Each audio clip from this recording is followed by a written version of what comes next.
In the year 70 AD, Roman legions sacked and burned Jerusalem. Israel would remain a nation in exile for nearly 2,000 years. But in the aftermath of World War II, the people of the book returned home. Israel's rebirth and survival in the 20th century has often been called a miracle. Those who were there cite their own experiences as proof. I'm Michael Greenspan. I'm an investigative journalist. These are their stories.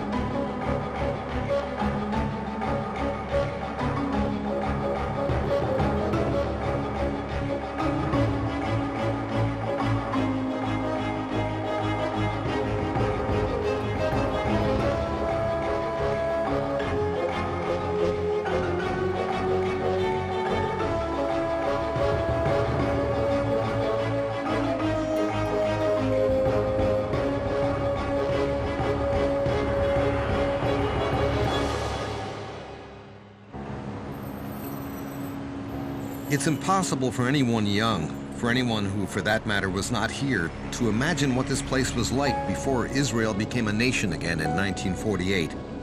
It was only in 1909 that the Turks allowed Tel Aviv to come into existence as an all-Jewish community. Even then, it was just a small backwater town. The American writer and philosopher Mark Twain paid a visit here in 1867, and here's what he said. Palestine sits in sackcloth and ashes, desolate and unlovely. Those that did come here faced a harsh land and unfriendly neighbors. But slowly they pushed back the desert and brought life out of the desolation they found. New Jewish towns and villages appeared across Palestine. Fields and orchards grew where none had been in 2,000 years. When Britain inherited Palestine and the spoils of World War I, Lord Balfour declared that this should become a Jewish homeland. But that was a declaration without substance until the world witnessed the atrocities of the Holocaust on millions of Jews, and the newly formed United Nations passed a resolution affirming it. The United States adheres to the view stated in the Security Council on March 19, and which was reaffirmed by the Secretary of State on March 20, and again by the President of the United States on March 25, that a temporary trusteeship should be established to maintain the peace. By then, British political will had shifted to maintaining the status quo. The British Navy attempted to stop all Jewish immigration and turn back any ship that reached the harbors off Palestine's coast. British officers trained and equipped militias of the Arab League in an attempt to empower Arab suppression of mounting Jewish claims for independence. England became an enemy of the Jews, and the Jews were determined to drive the British from what they now considered to be their rightful homeland. Young Jews joined groups like Irgun and the Palmach to wage a guerrilla war against British occupation. So what could a bunch of mostly untrained young men, many of them only teenagers, actually do against the mighty British Army? Haifa Harbor, Palestine. An oil fire, admittedly started by terrorists, the so-called Stern Gang, rages along a quarter-mile of waterfront. The terrorists try to force a showdown by blowing up British headquarters. 80 soldiers are dead, many others maimed. Blown up by terrorists is a British officers' club. The most far-reaching blast in its consequences since the destruction of the King David Hotel last summer. 16 are dead. The Jewish freedom fighters had one goal: to make governing Palestine so miserable for the British, they would want to leave.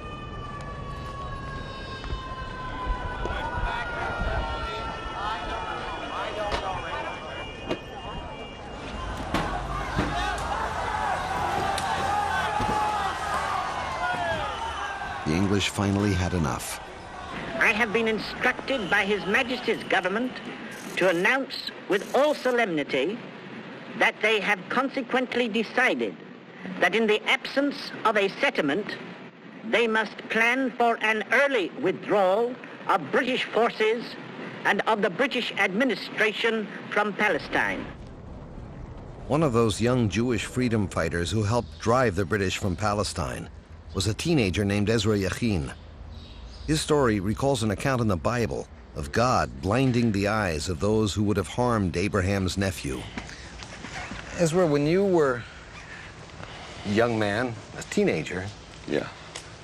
you did something that most American teenagers wouldn't do. You went off to join the underground.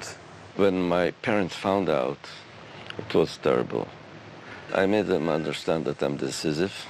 When they understood that, all they could do is to pray for me. And they'll never forget.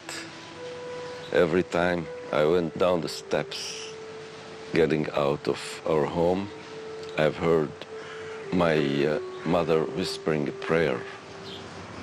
Go in peace and come back in peace and let the Kadosh Baruch Hu, God, blind your enemies so they won't see what you do.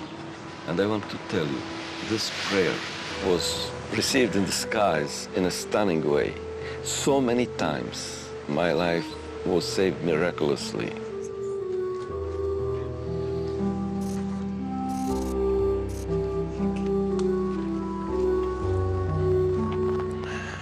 שלום.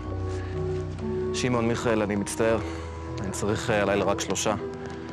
אברהם, עזרא וציון. אז אתם הולכים הביתה. בסדר? נקרא לכם פעם הבאה.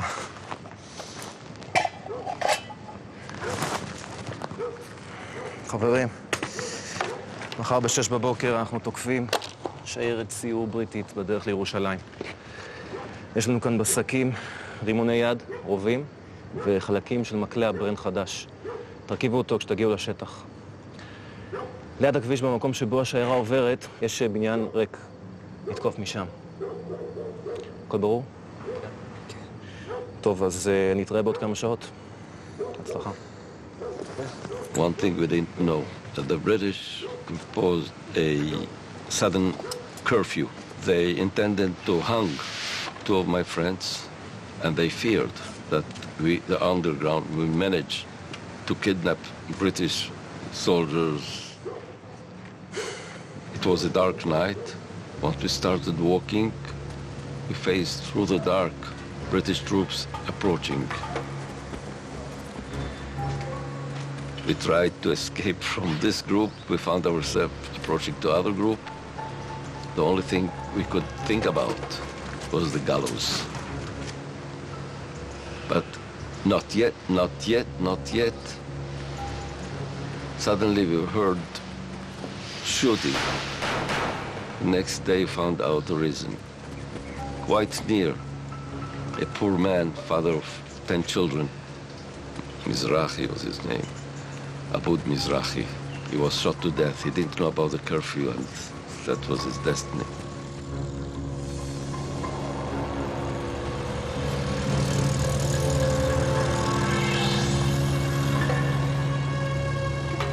We were sure they see us. We were so near, and we were quite obvious. Boys carrying sacks, and miraculously they didn't see us.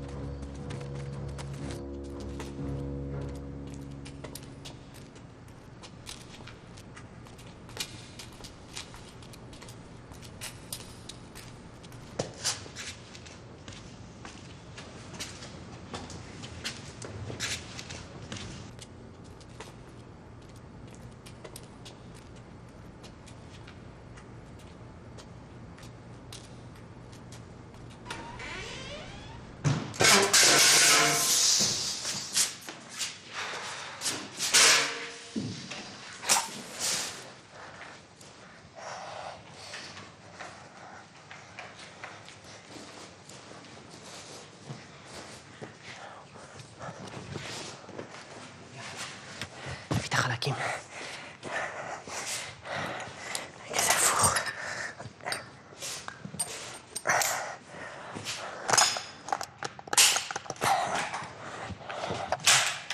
טוב.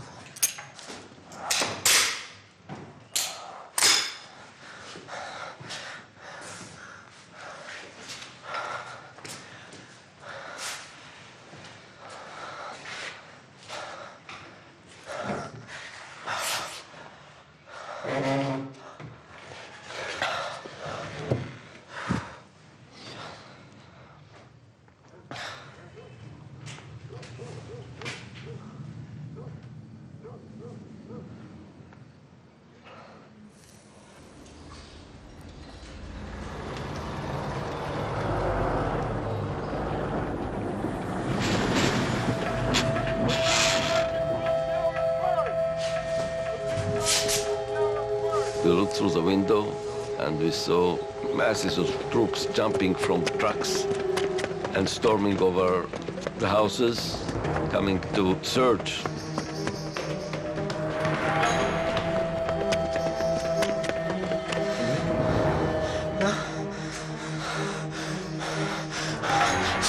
כל עוד בלב! תוציאו מטוס. הם יבואו לכאן, הם יראו את הנשק, הם יוציאו אותנו להורג.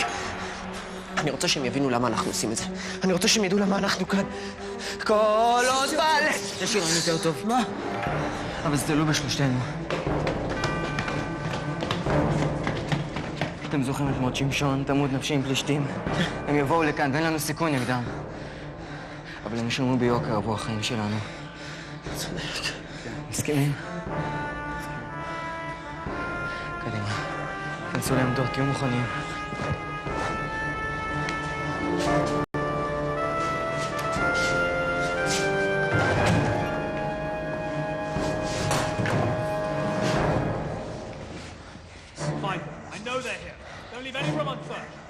You can imagine the tension in such a state.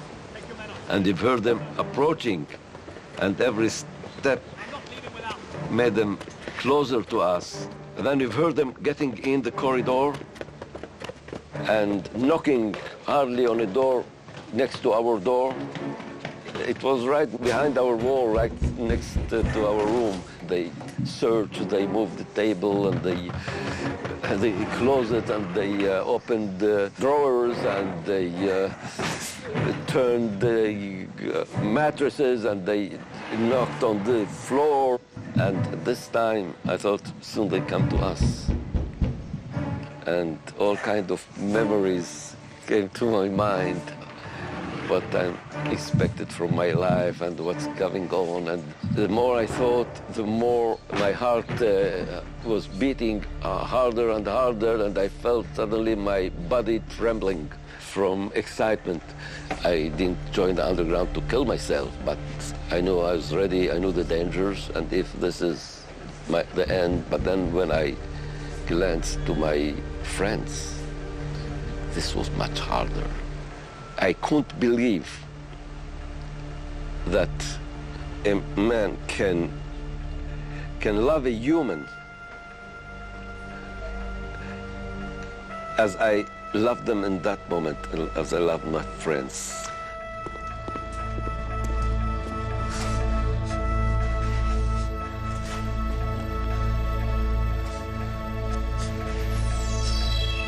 Well?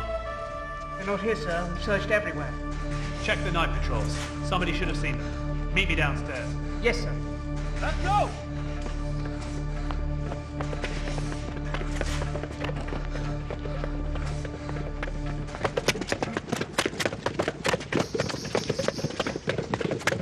I thought, my God, it must be that this guy called them for breakfast. Now we'll have to wait till they finish eating.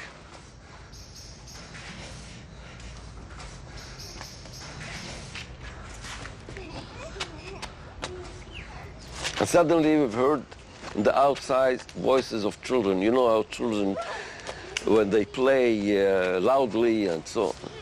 I thought, how come their parents let them get out?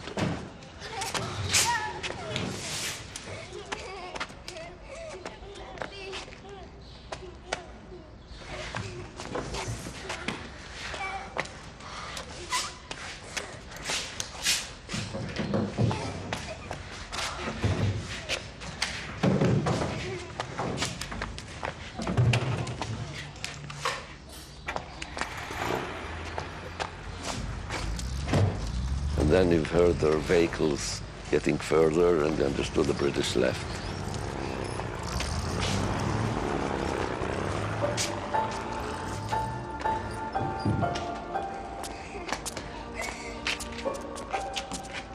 You know, the British searched everywhere. There were places, they turned everything. There were places, they broke walls. Our room was the only place they missed. Once again, though, you were invisible. Yeah. This happened to you several times in one day. You were invisible. Is this the land of miracles, Ezra? I won't talk about miracles. I say there's a promise. And there's a covenant. I feel part of it.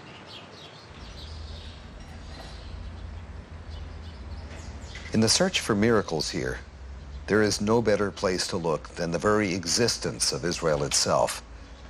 That it ever came into being, that once declared it survived at all, is beyond belief. It gives new meaning to the slogan, "Against all odds." As 1917 began, the world was still engulfed in what many were calling the war to end all wars.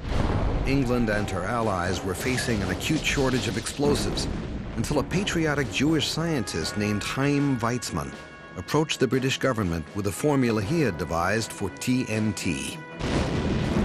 It became a pivotal factor in turning the tide of the war. Refusing a proposed royal honor for his service to the crown, he instead asked that something be done for his people, the Jews, in exile from their homeland around the world. That something was truly explosive. On November 2nd, 1917, while the world was still in the throes of a world war, Baron Lord Rothschild received a letter from London. It was brief. Dear Lord Rothschild, I have much pleasure in conveying to you, on behalf of His Majesty's government, the following declaration of sympathy with the Jewish Zionist aspirations, which has been submitted to and approved by the Cabinet. His Majesty's government view with favour the establishment in Palestine of a national home for the Jewish people, and will use their best endeavours to facilitate the achievement of this objective. Yours sincerely, Arthur James Balfour.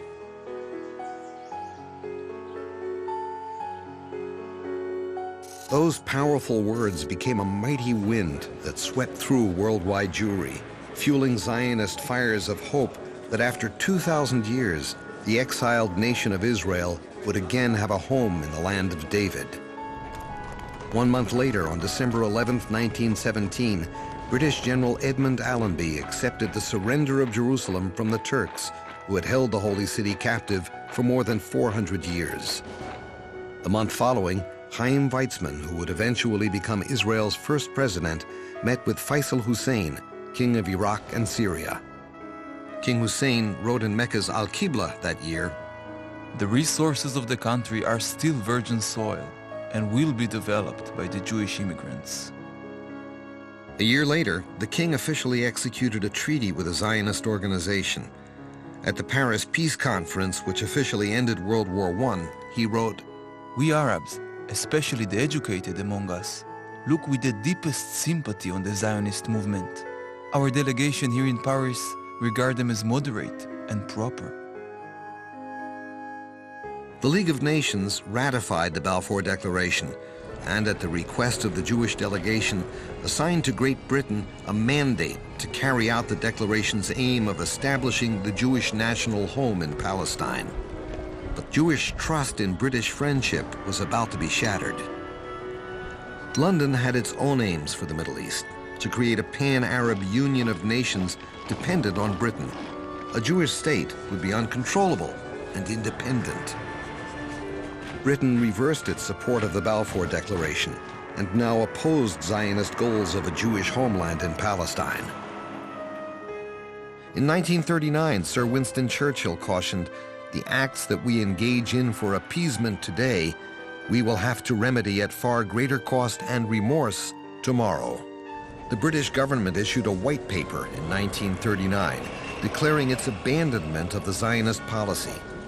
75,000 more Jews would be allowed into Palestine over the next 5 years, and then the gates would be permanently closed. Britain implemented the White Paper's provisions, in effect trapping untold numbers of Jews in Nazi Europe who might have otherwise escaped even during the war.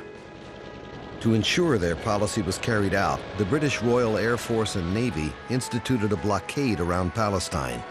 No Jewish immigrant was allowed in. Those who defied the blockade were called illegals, and there were thousands of them. Desperate men and women and children, risking everything to escape the Nazi ovens. A courageous few made it through, but most suffered a different fate. The little-known and tragic story of the Struma is typical. Escaping Hitler's ovens with 769 Jews on board, an aging cattle cargo barge named the Struma sailed from Constanza in Romania on December 12, 1941. 3 days later, just as the engine failed, the ship arrived in Istanbul, in Turkey. The Turks refused to let them repair the engine and would not let them land, citing security restrictions. The British ambassador was more direct, firmly stating that his government did not want these people in Palestine. After 2 months of quarantine in the Istanbul harbor, the Struma was refused further sanctuary, and though it was unseaworthy, it was sent back out to sea. Still within sight of the harbor, an enormous explosion ripped through the doomed ship from a Russian torpedo. The Struma sank, with all 769 souls aboard, save one. By the end of the war, 6 million Jews had been exterminated by the Nazi Holocaust.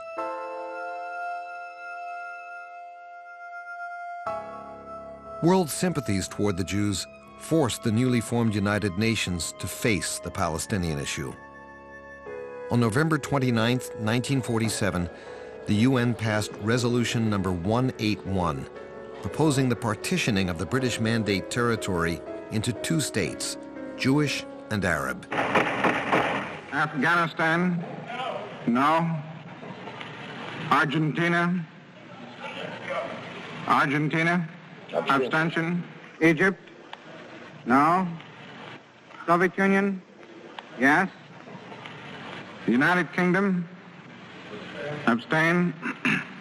The United States? Yes. The resolution of the DUC Committee for Palestine was adopted by 33 votes, 13 against, 10 abstentions. The plan was only a shadow of the promise of 30 years before. With few friends in power, the Zionist leaders accepted the plan. The Arab states rejected it. The holy city of Jerusalem is a scene of bloodshed and terror as the United Nations division of Palestine inflames violence between Arab and Jew. Burning, shooting, and pillaging mark the beginning of the partitioning. Youths of Haganah, Jewish military organization, try to salvage merchandise from looters in the mixed area of the city. 91 lives are lost in the first few days. The British are to start evacuating their army in May. The 7 nations of the Arab High Council plan organized resistance to the partitioning. Haganah swears it will not be intimidated. And so, the stage was set. On May 14, 1948, the British Mandate officially ended. That morning, the Jewish People's Council gathered at the Tel Aviv Museum to sign a proclamation read by David Ben-Gurion, officially declaring the sovereignty of a new Jewish state as of midnight that night. 11 minutes later, the United States officially recognized the new nation of Israel.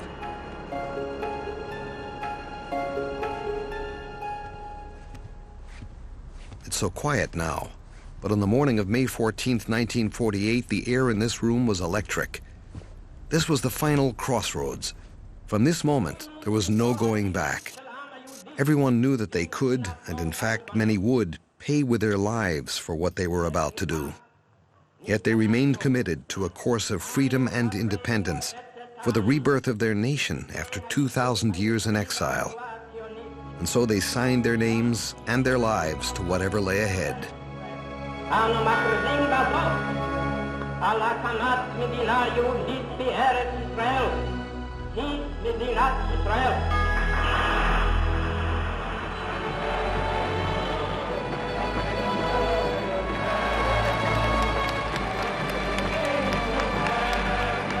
That Israel survived that first day, that these people went on to build their nation despite enduring incredible hardships and in defiance of enemies dedicated to their annihilation, may be the greatest living evidence in our time of the reality of miracles.